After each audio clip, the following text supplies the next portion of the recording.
Good morning, good afternoon, COESPO Director, dear colleagues, ladies and gentlemen. I'm very pleased to introduce the webinar Small War Big Data, hosted by COESPO in collaboration with the Chapman University. In doing that, I should particularly thank Professor Andrea Moll and Professor Eli Berman of University of California, San Diego. Following the 2020 publication of the book of the same title, it's now time to highlight again the relevance to develop a broader and a new understanding of warfare. It is here on focus the principle of asymmetric conflict, empirical analysis, and the ways in which it informs the development and implementation of more effective stabilization policies and programs.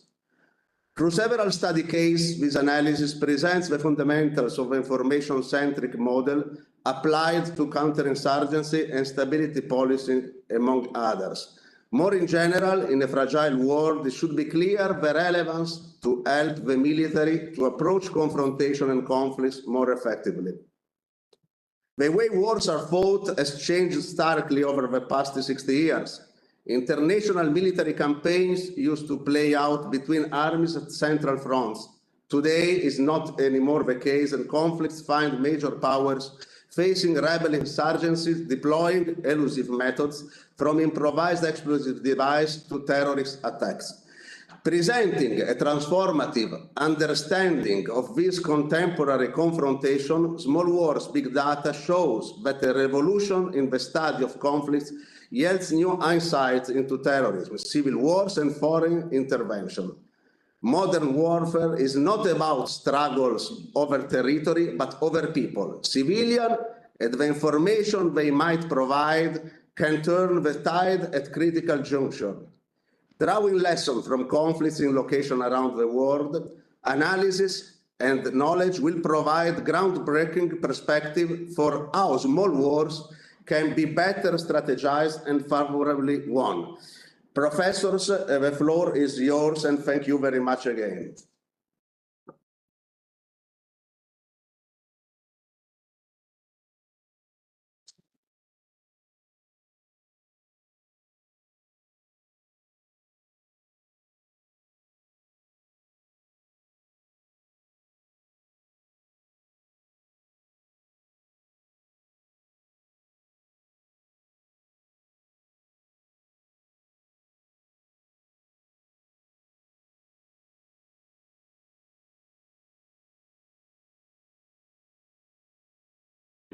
Apologies for that glitch. I'm not familiar with this app, so I couldn't unmute myself while operating the PowerPoint. I hope now you can see the PowerPoint again. So thank you so much for the introduction, Colonel, and thank you for having me here, talking about one of the focus of my research now, which is the use of qualitative data and big data for understanding conflict. I would like to just briefly introduce myself for a second. I'm an associate professor in political science and the former director of the Master of Art program International Studies at Chapman University. I do have a degree in political science and a doctorate in sociology. I currently focus on extremism, political violence, religion, and international relations. I participated and still participating into the REACT annual report on terrorism and radicalization that some of you might be familiar with. My current book project is on militant accelerationism, which is a subset of domestic terrorism, which deals with militias and groups which ideology is practically the one of trying to accelerate the erosion and destruction of civilization and society, which they do not agree with, but they see inevitable. My current research, however, is now on stochastic political terrorism and violence, and what I call as the gladiator effect, which is the needed level of violence in a society to promote stability. So let's get into the meat and potato of the seminar with a question, which is why is this workshop important? And I do understand Colonel already answer that question, but just to give you some background context here, the reason why a seminar like this I feel is particularly important is because the direct toll of small and persistent low mid intensity conflict is staggering, as well as how the indirect cost and impoverishment and instability caused by them is dooming entire generations. As you can see from these panels on the left show the trends since 1975 up to 2008. Still in the process of updating this with the number of ongoing conflict and the amount of battle deaths. So you can see that the vast majority of wars actually being fought now are interstate war, as opposed as the past, where the most common ways of waging war was interstate war. Now, I understand that these things might be happening or changing, but as we look at the data, this is the evidence.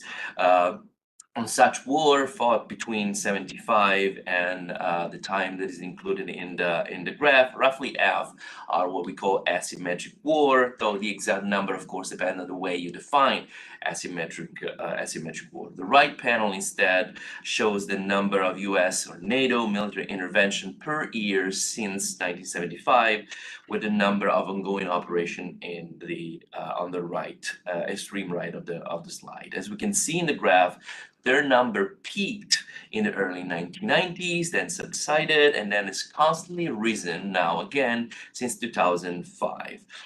Their character also changed, so from being basically proxy war to be something else, and with that we have seen an increased level of lethality and impact on civilian population.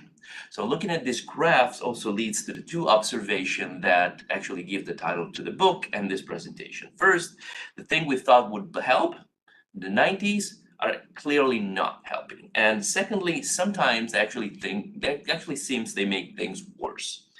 So since 90s, again, the international organizations have responded to the increased number of conflict and civil war by increasing the number of peacekeeping mission and consequently raising the number of deployed troops, which is a trend that you probably agree with me is not sustainable if we're having, an increase in conflict that we only think of matching it with deployment and mission. We don't think as a community of researchers and hopefully as practitioners that we can ignore these any longer. This is why in this workshop we're going to discuss the following. Some basic evidence that things in the past didn't work as we expected they would. Show why is it often dependent on the theoretical approach that is used rather than assume that there is scarcity of data or that too much noise on the battlefield to design such intervention and the alternative we might offer. Discuss a way to think about dynamics of asymmetric conflict using a 3 actors or 3 players game theoretical model, and talk briefly about some of its main results, illustrating each one with one figure or at least some data to provide you some context to see how we leverage the data to obtain such outcomes and results. And of course, presenting a few takeaways in the fashion of lesson learned, and I can spoil some of them already so we don't lose them in the presentation. The first is combining development programs that are conditionals and benefit the community with, that's the second, proper enforcement, proper use of force, of suppressive force, of stabilization forces. As you were mentioned, Colonel, before, there had been a change in warfare doctrine. Now, of course, now we're seeing the resurgence of traditional warfare or interstate warfare, particularly in the case of Ukraine. But as we know, mutations of operational theaters promoted a change in the way the military understand warfare. The needs, for example, of the so-called 3-block war, which combine humanitarian intervention, peacekeeping, and mid-intensity battles, namely within 3 blocks, made it clear that appreciating the role of information and how it's leveraged to conquer the hearts and minds, that's another very famous concept of the populace, plays a fundamental role in stabilizing a country and contain, if not succeed, a conflict. These are some of the elements of these new conflicts. First, they tend to spill over borders. We list the traditionally literature lists 5 elements. they tend to spill over borders, so they're not contained in a country. They can lead to terrorist attack in faraway nations as a way to leverage support or demoralizing the intervening parties. They create opportunities for network building among hostile actors. They create a breeding ground for other problems, such as we know, crime, human trafficking, blood money from antiquities, health threats, all things that the Carabinieri, I'm sure, are more aware than anybody else. And finally, according to the list of 5 elements, they can escalate into big war. So they can actually turn into interstate war if they can spark enough tension between borders. To this, we actually add a 6th element, with the Colonel already mentioned. They tend to be information centric. And what do we mean by information centric is that, as it was said before, sorry, it's not much about controlling territory, which is of course important, but it's not enough.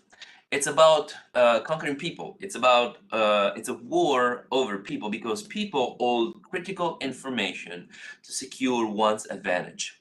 Today, we will use this basic insight, basic idea, to elucidate, first of all, the primary role that tips, also known as niching, on this side of the pond, have in conflict, as well as in promoting development and stabilization. I would like to take a little step backward and talk about some methodological innovation that allows that to happen. Information allows and demands for big data, and societies and scientific disciplines are increasingly using big data to understand the world we operate in. But it's paramount to understand that methodological innovation and made possible to collect enormous amount of data, enormous amount of information in almost real time, to look at small conflict and understand their dynamics, and also what policies could work better. However, this is not simply, when we talk about big data, we don't simply mean an amount of data. We don't simply mean more data or faster data. We also mean that we have and we should develop new and more sophisticated tools to make sense of it and advocate for theoretically grounded micro-level research, which should inform, hopefully, policy making. But what does big data have to offer to the study of conflict?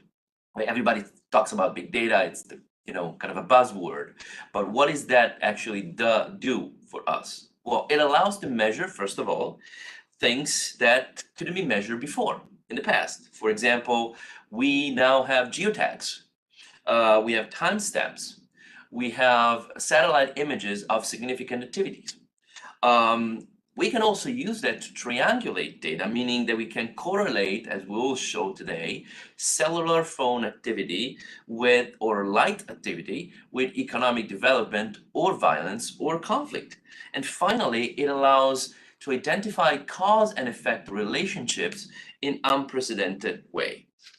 Now, two basic intuitions come out of focusing on big data during a conflict. The first one, and we will see, the change of the communication infrastructure, the physical change of communication infrastructure, can make citizens safer, so they can inform and they can tip the authorities, which will lead to reduced violence.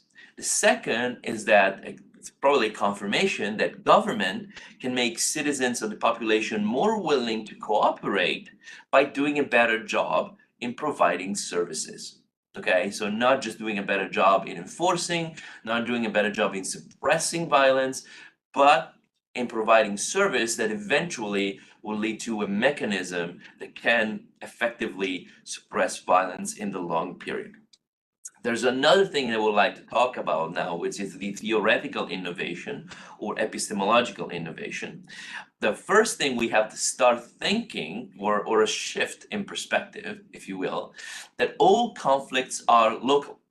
And within any conflict, in any location, there is an enormous amount of variance in violence over time.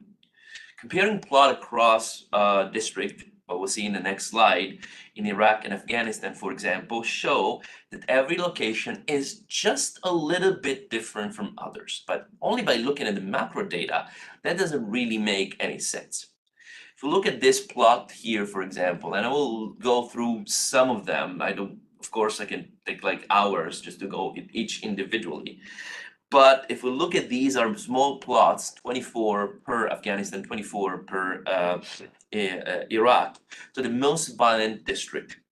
Look at Afghanistan here, for example, we'll look at the Barmal district, district in the Paktika province near the border of North Waziristan. This has been violent since 2007, worst in the 2008-5 season. Not Ali district, you see a big spike here. There was no effort to stabilize or to project any presence there until spring 2008.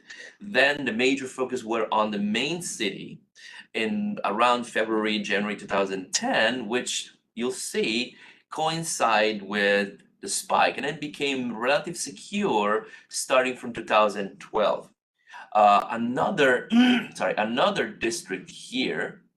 Oh, sorry, I don't know what happened here. Another district north of Kandahar, violence began to pick up in 2006. Steady rise, no pickup.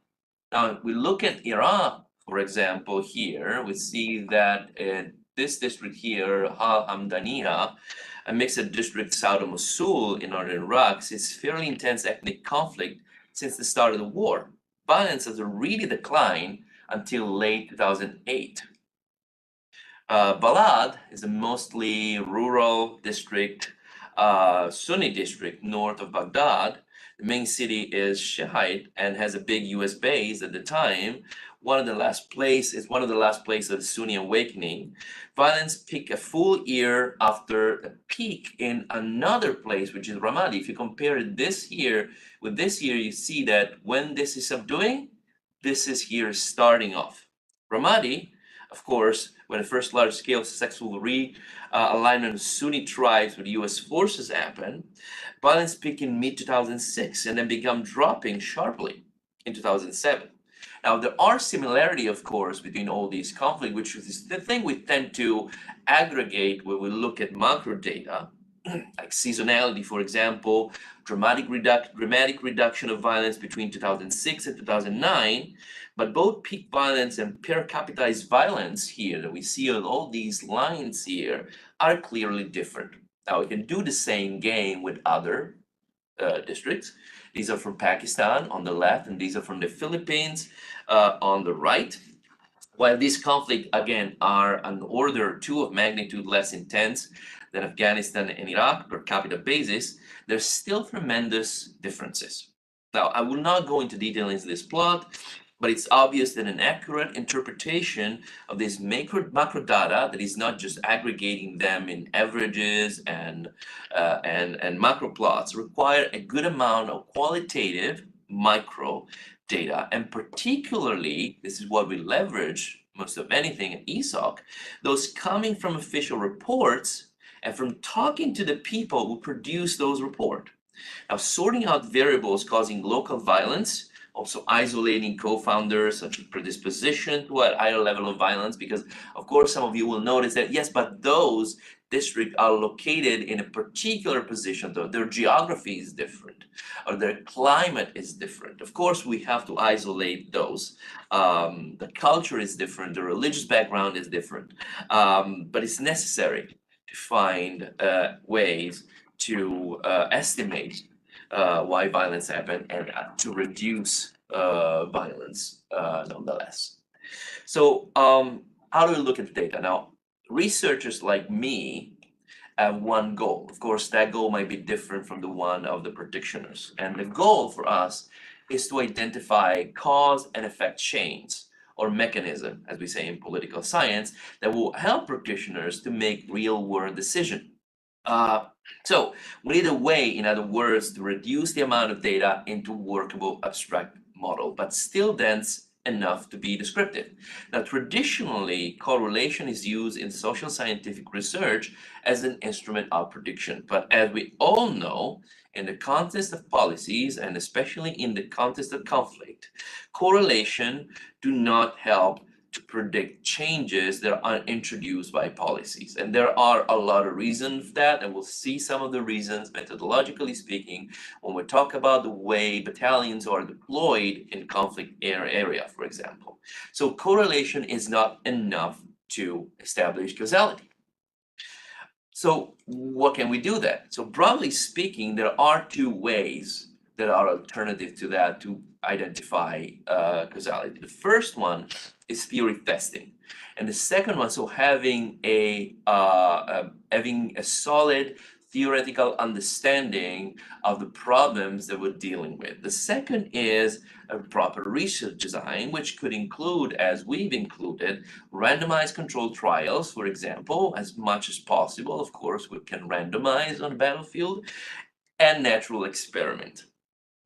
But every experiment or research has to start with a theoretical framework. So that's a series of hypotheses that evidence will prove or disprove. Okay, so think about data as a liquid, and the theory is kind of a container, but it's a particular container that changes shapes when you put different liquids inside it. So our starting point for thinking asymmetrical conflict is the theoretical informed assumption that if the stronger side knows where and when a given insurgency is going to happen, they can suppress it, either by killing or capturing, with near certainty. Okay, and I understand it might be a strong assumption to some of you that operated in the field, because things are not that clear when it comes to practicality, but as an assumption to understand the data is actually proved very helpful. But a challenge for people, so for government, is to getting the information. In most environment, doing so well enough to defeat the insurgents locally without large-scale forced population movement require getting information from the civilian population. And we said it before, it is important, it is paramount to look at ways to win the trust of the population and how it's doing so. Okay, so when we adapt this model, I don't want to go over game theory. I'm sure that everybody here is aware of what game theory is, branch of mathematics that helps to model real-time decision, but I can go on into the Q&A session with you if you need more information about that. So what is the implication of this model? This is the model that we use. So you can see there are three actors: government, civilian population, and rebels. There are different ways that the actors interact with each other. For example, the government provides services to the civilian populations, and in turn gets information, tips, taxes, money to enact those services. There are some less benign interaction between the two, while, for example, the government applies some sort of suppression and there are civilian casualties. We see that the same amount of information is exchanged for services is also exchanged with the rebels that operates in the given territory. And even in this case, we'll see the example of the element of civilian casualties that can originate from rebel activity in a particular area. And of course, when we look at the relationship between government and rebels, we see that there is an exchange of violence between the two. The model does not include negotiation, which is also a possibility in interaction between government and rebels. So negotiate, for example, a reduction of violence in a particular area. We didn't really account for that. The authors of the book didn't really account for that. It's something that other people have account for that. It's something that, again, if we want to talk more in the Q&A, I'll be willing and happy to talk about it. So we'll see some of the things that are contained in this model through a few hypotheses that we're going to be testing. So these are some of the hypotheses. We're not going to go over all of them, of course, for the sake of time, but some of the hypotheses that can be tested here are: the first one, of course, making tips safer, reduce violence. The second one is service provision, also reduce violence. The third is that security, law enforcement, and services are complementary. The fourth one is civilian casualties or abuse impact negatively the information flow and violence. Development doesn't have a consistent relationship with level of violence, which is something really interesting to look at. And both government and insurgents have an incentive to provide services, and many more hypotheses. But for the sake of brevity of this presentation, I'll be looking only at the first four. Hopefully we'll get through all of them, but at least I want to get through 1, 2, and 3. So the first one is making tips safer to reduce violence. To test the hypothesis, we can talk about a different case. We can talk about Boko Haram. Boko Haram, as we know, was founded in 2002 and began attacking Nigeria in 2009. The conflict escalated very rapidly, with the government taking the blunt of the attack in 2012. Since it was evident that Boko Haram was very proficient in communicating, this one decision that was made while attacking several cellular infrastructure. In 2013, the government decided to restrict mobile phone communication, and it even shut it down in the north of the country for about 5 months. So both government and insurgents, that's a paradox, attacked the same objective. But how was that right if we consider that as a zero-sum game? So if we think about an infrastructure, we can think of the infrastructure being attacked with one side because it profit the other, but not both attacking the same infrastructure. That doesn't really make logical sense in a zero-sum game. So to understand why that happened, I will start with another study case for a second. And I was showing you a map from Iraq. So this map shows the evolution of Iraqi cell phone network from 2004 to 2009. And this is taken by a paper from Eli Berman, Professor Berman. What he did with his co-author was to leverage the fact that network was rolled out as the war went on, which is a problem. Like when things are happening in the field, we really can't disentangle the causality network because things are happening so fast. But in this particular case, we can see that things are happening in a very smooth way. So they could see what impact was in introducing coverage in area, an action that made it much safer for people to share information by, for example, giving them access to SMS, text messages, or anonymous tip lines. So we have all these nailed down. So when the coverage went in the area covered by a tower, we can see here when say like future and existing, okay, we see the amount of new towers that are deployed. The area covered by the new tower saw a big reduction. We're talking about 50% over 150 days of reduction of IEDs attacks. This would works for new towers.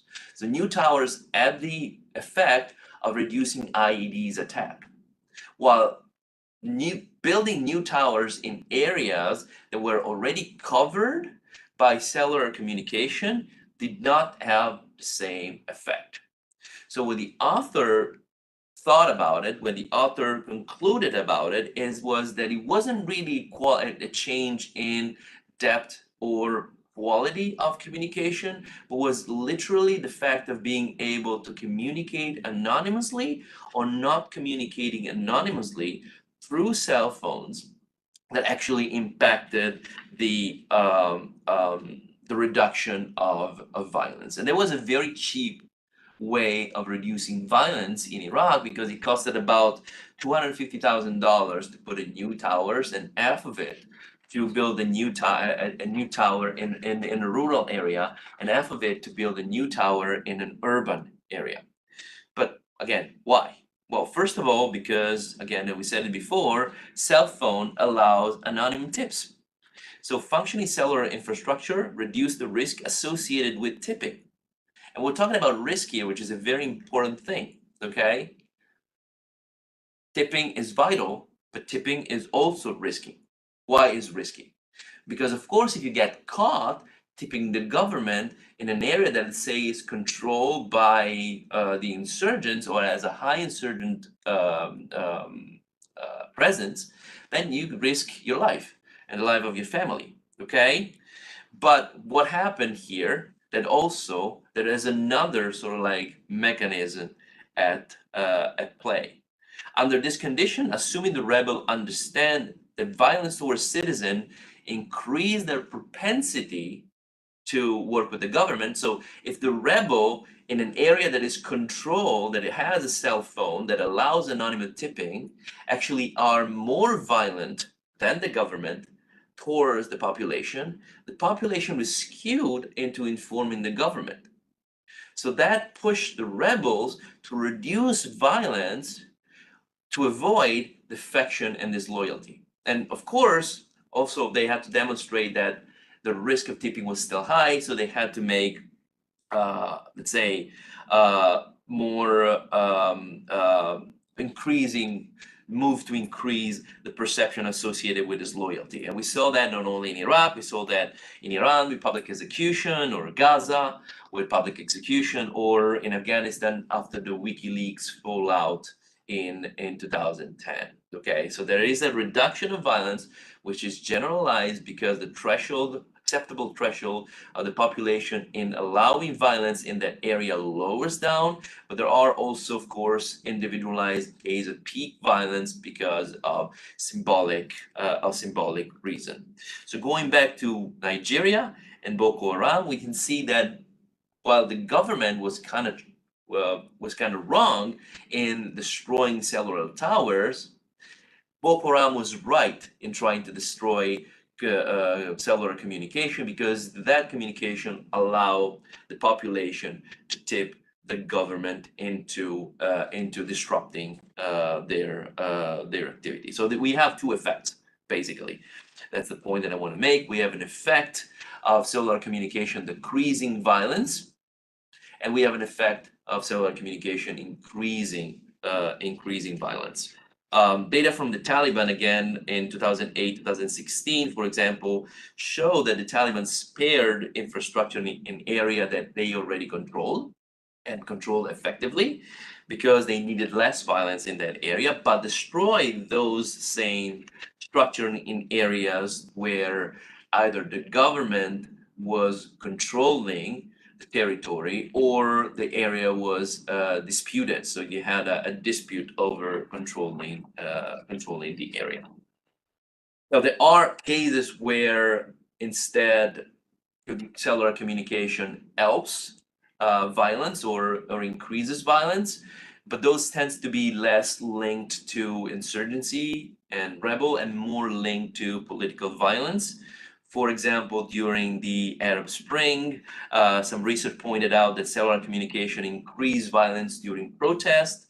In that case, was associated with the increase of planning for civil unrest and political action. And as I mentioned before, this is my interest in stochastic political violence. So information coming from cellular phones, such as political statements or misinformation or fake news, would increase the level of violence naturally in terms of spontaneous violence rather than organized violence. So in general, just to conclude this first hypothesis testing, we need to account three variables to understand what direction an increase in communications lead for violence reduction.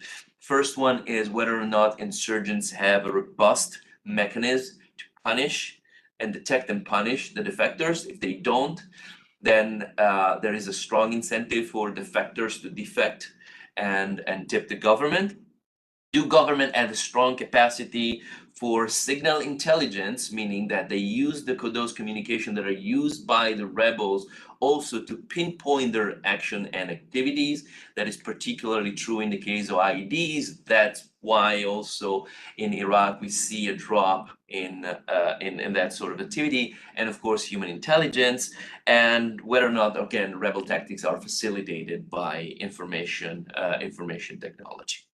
Let's move on to another hypothesis now, which is the one that deals with service provisions and the positive role of development. So everybody thinks development is a good thing, so we just drop money, we just have this big project, a lot of project that will help the people. So the question here is whether or not stabilization through infrastructure development is a realistic positive assumption. And we know already that historical example from Fallujah and Nasiriyah seems to suggest that investing in infrastructure development does not always significantly reduce the amount of violence. And in some cases, it can even increase it, and doesn't have a positive effect sometimes on the perception of promoting the images of NATO members or US and its allies, in other words, or create trust and bonding trust with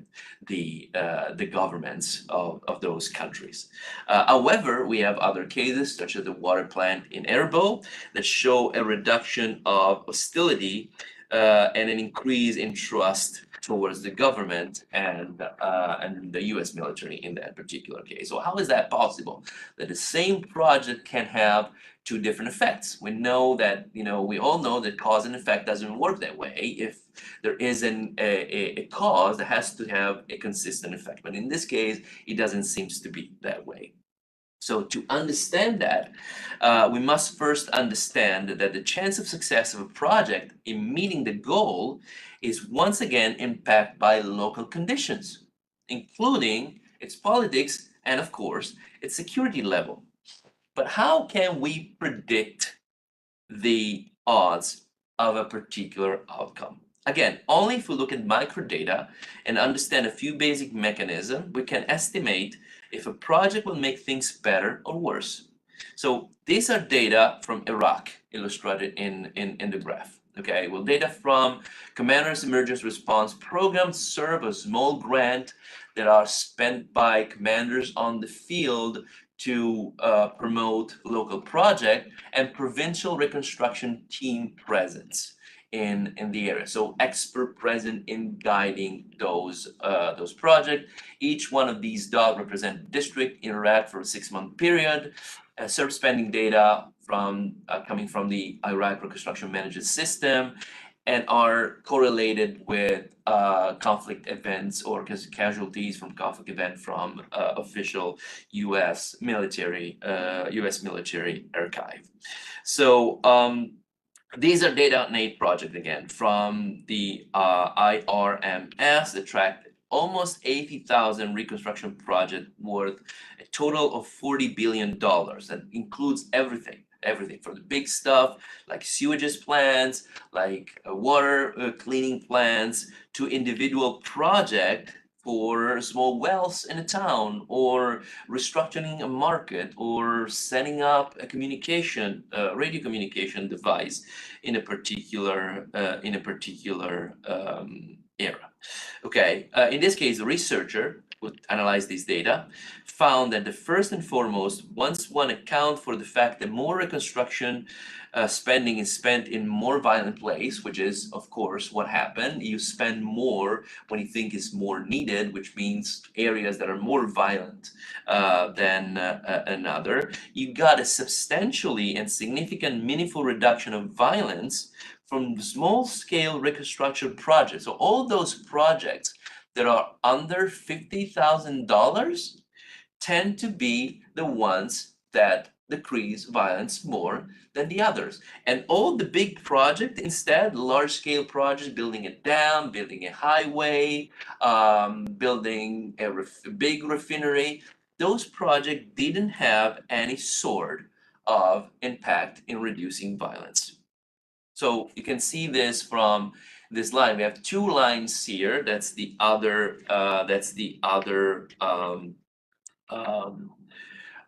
aspect of that. When we look at small SERPs here, the one $50,000, with no PRT, meaning no expert on the field to lead in the project, we do have a reduction of violence, but it's not as big as that we have people on the field, expert, connecting with the community and helping the community thrive during the project, helping the community feel involved within the project, and helping the community understand that the project is for their good, or even having the community voting on what is the project that is the best fit for their community. When we look at large SERP, which is the one that are decided without the presence of the community in the negotiation or in the design of the project, we see that When PRT is not introduced, we have no effect at all.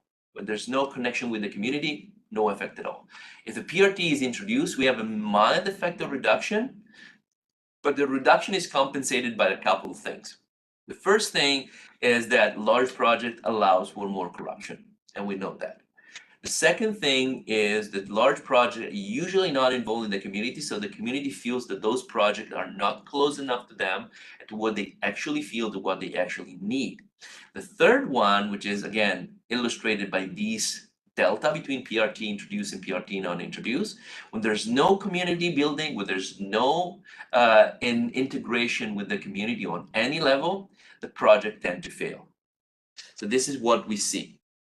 The other thing that we see here, which we don't see actually from this graph, but the other thing that we look and emerge from the data is that when we account for local condition, spend economic aid, reduce violence, if the expenditure goes to projects that are conditional, meaning that is tied to the government controlling the territory.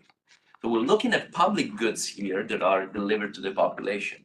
If the public goods is non-conditional, so you get the benefits whether or not the territory is controlled by the government or the insurgents or the rebel, you don't really care of supporting and siding with the government and reducing the violence through tipping the government into suppressing rebel activities, because for you, it's literally the same. Whether it is the government or the rebel to administer that project. If you build a dam, if you build a road, if the road is still there, whether or not the rebels are controlling the area or the government are not controlling the area. And there are also particular extreme cases where economic aid not only don't have any sort of effect, or service provision not only don't have any sort of effect, but have an actual effect, negative effect of increasing violence in one particular area. So a micro study of Philippines, for example, show that very clearly when grants were given to different villages based on the level of their let's say the level of their economy. And when we look at the villages that are on the verge of receiving or not receiving those grants, which kind of fashion a sort of natural experiment, we see that in the preparation from receiving those grants, those villages that were appointed to receive the grant experience more violence than the other. And that is given by one, let's say, one dynamics that can explain that. The amount of economic grants that is given to one village in the Philippines actually projected for increased wealth in the area, creating a pool of resources that could be predated or could be, activating predatory behavior from the rebel. The rebels, of course, are looking for resources. The fact that a village is getting grant to build a new rice field, for example, makes that village more of a target than a village that is not receiving that grant, because this village is going to get a rice field. So we need the rice. So we want to control that territory before the grant arrives or when the grant is there, in order to profit out of that economic development on that particular area. That also happened in Afghanistan with food distribution that was sort of like intercepted by insurgents. Happened also with the Islamic State, of course, when the food was rebranded, literally putting big sticks on the boxes that says, we are providing this food to you. It's not the US, it's not NATO. We are the one who do that. So we're kind of free riding on that. So in this particular cases, we'll see that we have evidence that the economic aid might actually promote more violence that allows to subdue. One thing that we mentioned, and we're getting into the third hypothesis here, is that one of the elements that is particularly important for economic aid to succeed, other than being conditional, is that there has to be the presence of security forces. Okay, so to go back to the inside, the troop deployment multiplies the effect of economic growth and economic aid. But the question here is this very interesting question that emerges from the data. How come small forces, okay, sometimes are more effective than large forces to bring down violence? And I know people will say, like, well, what about the surge? Yes, the surge is something that is always given as an explanation for reduction of violence, but the surge was only temporary, and it didn't really have the effect that most people think it had on local realities. It was looking at the surge, we'll look at the total deployment of forces, but that was not really homogeneous on the territory. And because of the stickiness of operation and troop deployment that you know more than I do, of course, about, we cannot account for a direct effect right at the moment where most people think that a surge as an effect. The other explanation is usually given is the Anbar awakening in 2006, 2007, but are also counter argument for that too.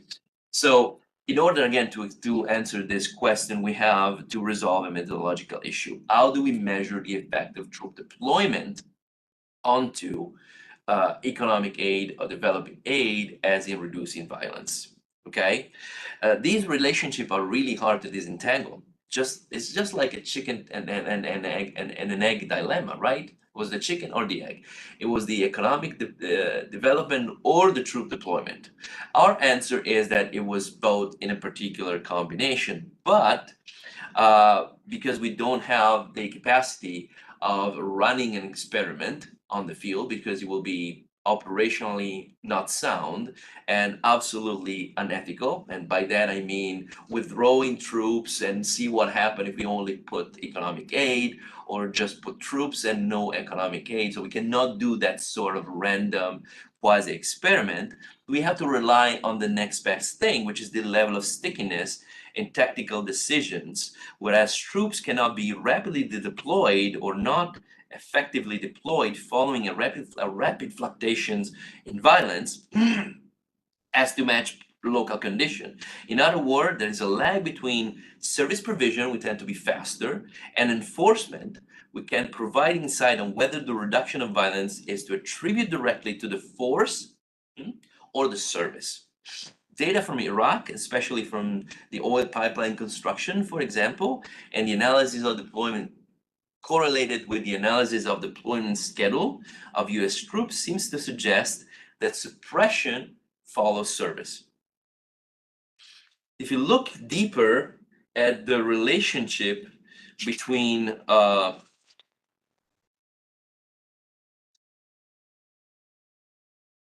enforcement, aid spending, and violence, we can use these other figures, these other data. These data are from SERP, spending, small SERP again versus large SERP, and CPS project.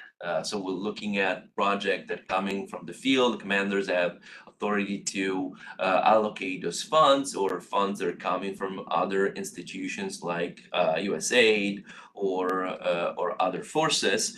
We know that small projects, and we know that already, of course, that small project lead to reduction in violence. And we are trying to investigate whether or not the level of security actually matters in that. So one thing is interesting. Again, the conundrum here is that we usually tend to send those projects where they're needed the most, which is the most violence is, which create a question: what happens if the site is too dangerous for the people who work at the project to operate, and even too dangerous to visit? It's a concrete paradox, because at least with SERP project, the most valuable projects, such as roads and clinics, were located in areas that are very unsafe, as a means to promote stability where it was lacking. Lack of security, which compromised the completion of the project, and increased the chances of corruption, lessened the value and the impact of those projects for civilians, and also their propensity of tipping, which also implies that the more violence or less decrease in violence is bound to happen. Okay, again, this table comes from the analysis of 2007 spending in Iraq, which shows how the return in terms of reduction of violence from small SERP and CPS project coupled with increase, this is on the Y we send predict effect on $1 SERP spending over 1,000 incident.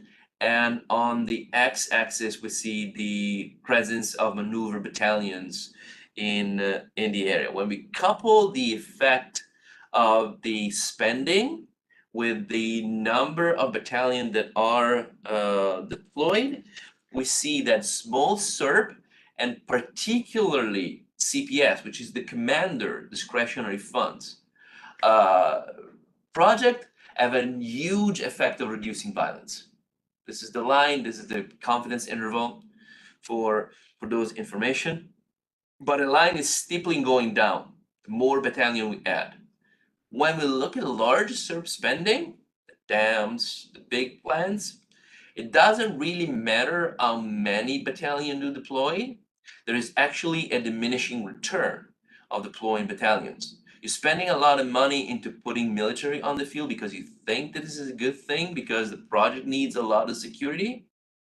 But if you put 1, 2, 3, 4 battalion, the utility of each battalion you put is dramatically going down. And you see that because this line is tilting a little down, so there is a reduction, but this reduction is not as dramatic as the one you have with small project that requires a lot less security, actually, to be performed in the same area. So there is, again, what is the effect that is coming here, and the interesting thing that we can derive, the interesting conclusion we can derive here is that it's not, we normally look at the two things as being, in economic terms, as being additively separable goods. Means I can give you money and I can give you security. They have effect, but the effect is independent from the other. Meaning, it's okay, let's say the amount of economic aid influence the outcome of reducing violence independently from the troops, and the amount of troops they put influences the outcome of reducing violence independent from the economic aid. That's one explanation that is sometimes used to justify budget decision. But the actual fact is, what we see in the data is that it's a complementary goods. So economic aids and troop deployment are complementary goods. They don't really work that well by itself, but they work magically, say, together, especially under those conditions where projects are small and conditional. So if I take the troops away and I don't control the territory, the economic benefits comes with it. It doesn't stay with you. I'm not just going there, which is something that usually happen on the field, and I understand the operational reason why. We're deploying troops in order to complete a dam or complete a road. The road is completed, then we withdraw the troops, and what happened is that violence comes and spur again, because there is no multiplying effect of the law enforcement in the area. Of course, law enforcement that has to be community centered in the area to maximize the effect of the economic aid of the service provision that was implemented. Another question, of course, has to do with the attitudes. I don't think I have time to go over there, but again, I was mentioning maybe before at the beginning, all my notes will be available for you to download and read as much as the presentation.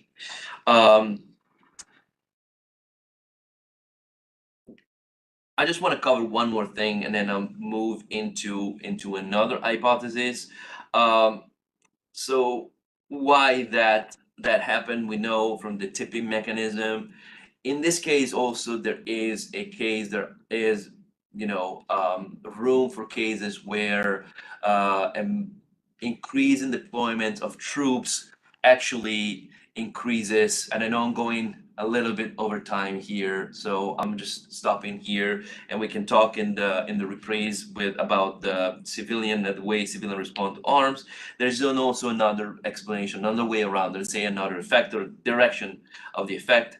When attitude or tipping shift toward insurgents, there is a potential increase in violence because now the government is likely, so when a district turns to rebels, there is an increase in violence because now the government is likely to intensify suppression by sending more troops, reducing the amount of impact that the aid has.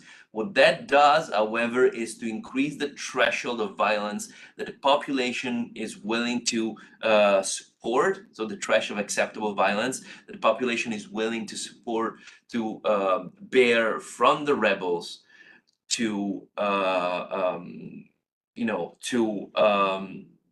not defect to the government. So bottom line, we really need to be careful in the amount of suppression that we put on the field vis-a-vis the project that we deployed in order to have that soft spots that creates a reduction of violence instead of increasing violence. And I do have one last hypothesis, but I do understand the time is probably running over. So I will give back the word to you, Colonel. You let me know if you want me to go over this or you want me to go over this after the break.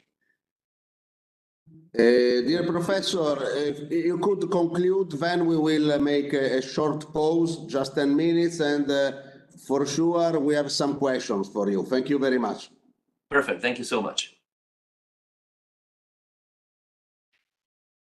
Okay, so very, very briefly, we also look into the problem of how civilian casualties or abused, and in this case from the government, negatively impact information flow and violence. And this can be measured. This is another piece of the methodology, not directly with the data, but we either survey or endorsement experiment, which is like a version of a focus group in which you ask respondent whether or not they would, so under what condition they would support the government, under what condition they would support the rebels, and what are the main issues and problems. Data from Afghanistan, these are the data that we look at, show fluctuation in endorsement vis-a-vis the government and insurgents were highly correlated with the capacity of both actors to mitigate the impact of their action on different classes of civilians. So one thing that shows is that low class, poor individuals are more susceptible to switch side towards the government than middle class individuals. So middle class tend to be more loyal to insurgents and rebels than they are towards the government. And the reason is because the action of rebels usually impact directly and indirectly low class individual more than they impact upper class individual. Let's say an ID bombing a market as a direct and indirect impact of people that actually see the market as a way for them to make a livelihood, rather than other people that can actually have alternative ways to provide for them or their family instead. Another way to mitigate, and the thing is that, however, government tend to be more impacted by that because there is a rapid, the trust tends to lessen rapidly for the government that it does for rebels. So government tend to lose loyalty faster than the rebel do, according to the information, the data that we have. One way, of course, to mitigate this effect is what is normally called in the field solecia. So payments in exchange of casualties, civilian casualty that have been killed during a suppression action for the government. That sort of mitigates that because reinforce a guilt gratitude mechanism in which the government admit they made a mistake, so that the effect on violence is kind of compensated on that. But we see that is also a very interesting variable, and very interesting phenomenon or hypothesis to test. Again, it has a very, very high impact on tipping, of course, because if somebody is killed during an operation, that reduces the amount of tipping that is made to the government, and worsen the relationship between the force enforcers and the law enforcement on the field and the population, also vis-a-vis the economic aid. And I think with that, I have concluded. Again, we can go back here. There's also a few other things about jobs, which is the other thing that people think is a good thing to do, create jobs on in conflict area and district, because that will promote more loyalty and will decrease the pool of recruitment with the rebel. That doesn't really happen in a linear fashion. And if somebody's interested, I have a couple of slides, and I have a couple of things that I can talk about that. But I will conclude here so that we can have a break. Dear Professor, yes, I think just to take the momentum of the people that are following us, if you don't mind, I will ask directly to go through some questions. Absolutely. Because just in my case, I have one question and maybe one observation. The first question is, of course, unavoidably related with artificial intelligence.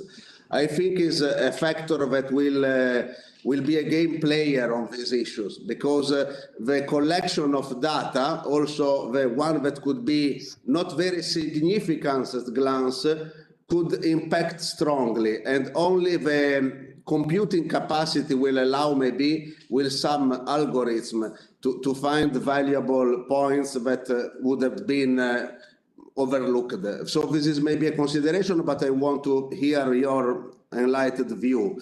The second is an observation. When I was in Afghanistan, actually, it happened something that you described. There was an investment providing a school in a remote valley. So the point is, after 1 month, even less, the school became the preferred target by the insurgents, because they want to give two main signs. The first is not trust foreign help, and so was, to show the flag to the local, to their own citizens, according to their view, not to accept any added value from the international community, if I may. Secondarily, was also something that was perceived as a high target per se, because they know very well that if we invest money and they destroy very easily what could be also, valuable, is, to destroy is easier than to build up. So I think you are completely true. In a lot of area, should be analyzed from the local perspective and the ratio of the force on the ground, if investment will be really profitable, or even is giving a boomerang effect that at the end all will pay, the local and also the missed support that the local population will then for sure will not endorse to our presence. Thank you very much. Thank you. So if I may, I don't know if you want to collect all the questions, or I can just go, one off after the other. So I think, I'll start with the observation that is absolutely true. We've seen in some of the data, and I'll make sure that I share with COESPU even more databases. There's already one that I sent, but there's more that I can share with you, of course. Schools and clinics, those places, community centers, those places tend to be, in many cases, tend to follow the destiny that you said in your example in Afghanistan. So we have schools that are used, we think that might be used to educate the people and to bring people together and to bring it closer to Western values, but they actually turn into quite the opposite, becoming in some cases even functional to rebels and insurgents as recruitment devices or recruitment pools, or they're really easy target for them to destroy, as you were saying, endangering the population at the same time, which increases the grievance of the population towards the government or towards the foreigners and NATO forces or US forces or other forces that are operating in the area, because they're seen by the population as being the reason why we get attacked by the rebel. You shouldn't, you know, why are you coming here to build a school, and then these guys are coming and killing our kids. Keep your money, keep your school. We don't want to have anything to do with you. That's one potential explanation. As it goes with the AI, of course, you're absolutely right. AI is a game changer. It will help us, and it's already helping us a lot into testing hypotheses, sorting out enormous quantity of data with a speed and a velocity and a precision that other computational tools are really not up to. So it's a good, I would say, it's a great research assistant. I still believe that the human component into coming up with hypotheses and insight, it's still relevant today. So we're not at the point where we can just ask the AI, tell me what I'm doing right and tell me what I'm doing wrong, or I should be doing better. That's something that because it's so dependent from local condition, it's so dependent from interaction, human interaction, community-focused interaction, community-focused policing, like you guys are doing. Sorry for you guys, but dual citizenship makes my English language a little weird. So I think that will be unreplaceable, at least for the foreseeable future. Yes, thank you very much. We have some other questions. Yes, please, it's Dr. Ranieri. Good morning, Professor, and I'm Francesco Ranieri from the Study and Research Department at QuestBook. Just a brief question about the small-scale reconstruction. Is there any study regarding which type of buildings or services are more effective in reducing violence in conflict areas? Thank you.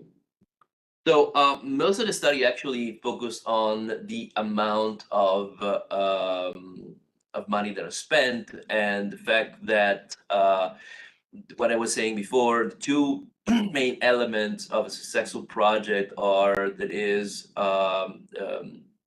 three main actually. One is, of course, the presence of security in allowing the project to be developed and to take into effect. The second one is that it's conditional to that security provision, and the third one is this close to what the community actually wants. So if we're looking at the study, actually, yes, there are studies that will point out that, for example, wells are more important than roads. But that is, again, because of the local community wants and need that wells, because their first and foremost need is water. They don't need to be able to move. They can move by feet. They can move on dirty roads. They have dirty bikes. They have wonderful Toyota Tacoma they can use to go from one side or the other. But they need water. They don't want to drive miles to get water from the next village. They want water there. School could be a good, and there are evidence that schools are actually good in certain areas because the population wants a school, the population needs a school, but in some other areas they're not good. Communication towers, I think that's one thing that we saw in terms of the way they facilitate tipping, they facilitate human intelligence, they facilitate signal intelligence. Those are actually good in reducing violence, and they're wanted by the population too. To a certain extent, mostly because the population wants an anonymous way to be able to play that game in tipping the government. And of course, there's also another part that is not in the book, that is not in the presentation. It is also, well, they also tip the rebels of government action or patrolling in the area. So they tip the rebels or insurgents on the schedule of patrolling in certain areas, which could be detrimental. But so long answer to your question, there are studies they show that, but I think the fundamental thing is that you need to account for the local condition. So there's no one size fit all sort of things that we should be doing. Thank you very much. Very well. We have an additional question. Please, Lieutenant Colonel Marano. Yes, good morning, Professor. A quick question. How this collection/data management might impact the cognitive domain from your experience or your research? So It's an interesting question. I don't know if I have an answer for that because I didn't think about it, honestly. So can you be more specific? What do you think? What do you think is the dynamic here? Just thinking, focusing on the cognitive domain as the future of the perspective under international military or police organization. How can this collection or management of data might be efficient? Mm-hmm. Again, I don't have a direct answer for that. I will come back to you if you want. That you have my email, and we can certainly talk more about it. If I may, I could jump in because actually the cognitive dimension is the basement of evaluation of our real life, no? So insofar maybe an appropriate data collection, also, you know, a big amount of analyzed data could give the basement to develop and to address, if I may, also with some kind of instruments of power, the knowledge of what is really going on in the real ground. We could think about of misinformation and disinformation, no, for example. And if we have a real statistical data of IED that have been used against our forces, and this is a data, you know, nobody could say, you know, that there are friends if we receive 10 attacks a day. So I think, you know, it's a dissemination data with elaboration remaining strongly related to what is going on the ground could give a parterre for a good analysis and information campaign. Thank you. Okay, no additional further questions, other points? Director? Thank you. Good afternoon to each one of you, and thank you. Good morning to Professor Molle and all those who have been following the event. I saw that there was a pretty good participation from all over the world, I would say. So from the US, from Vicenza, from the surroundings, from our followers, and from our team as well. Professor, eventually we managed to organize the webinar. It's a success. Your book is here. It's a great, great book, and very fascinating. Also, your speech was very fascinating. You focus on civilian fatalities, and everybody knows that after the Second World War, out of 30 million people who died because of wars, small wars, as you said, I mean, 90+% of them were civilians. Fatalities and casualties, unfortunately. The battlefield is, I mean, completely different. There are not anymore so many trenches, but I mean, the battlefield are in urban areas. And the rise of infra-state warfare, as you mentioned, is also very, very interesting because, I mean, it's far more difficult to curb this kind of conflict and to put in place an efficient strategy. So all the data that you collected demonstrate how much is important also to keep under control the global effect of small wars. So thank you so much. We'll work on what you said. We will enhance also the cooperation with you and the Japan University as well. When you spoke about the information-centric insurgency, counterinsurgency, somehow this falls really straight within the stability policing remit, because a counterinsurgency, yes, requires some kinetic operations. However, stability policing is, as a function, is crucial in any kind of counterinsurgency operation. So we do it back in our country. We have done it in our country, but we can do it. We have done it also overseas. I heard also Colonel Gareffi mentioning artificial intelligence, and this is something which is also fascinating. The information mechanism that you mentioned in your book as well is to be kept under really strict control. Across all the instrument of power, information is one of the most important because it does influence the cognitive domain, which is under also our radar. We have held last week successfully held a webinar on cyber and cybersecurity. So I think that there are several cross-cutting topics that we can delve into along with you in the future. So this is just the first step. Thank you so much for your very fascinating and interesting presentation, lecture. I will say thank you to those who follow the event online. Let's keep in touch, Professor. Thank you also for the support on the social from your side, from your network. And you see that you know that you have a supporter from this side of the pond as well. Over to you, Arrigo. I don't know whether you Yeah. reply. Thank you. It's working. It's not blue. What's happening? Yes, it does. Yes. Okay. Could you hear me? Okay. Thank you, Director. Thank you, Professor Moll. Thank you very much.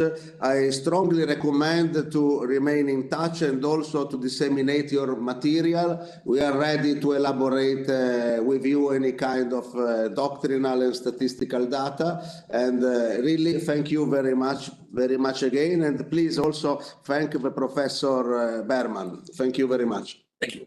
Absolutely, and I'm at your disposal, and you can circulate my email, my contacts. I'll make sure that I send the presentation and the notes that contains even more than I had time to speak to you, so you can circulate amongst your institutions. Thank you. Okay, so if no further points are seen, I close this webinar, and on behalf of COESPO Director and the whole, we thank you and the Chapman University, and we hope to develop further cooperation. Thank you very much. Thank you. Thank you.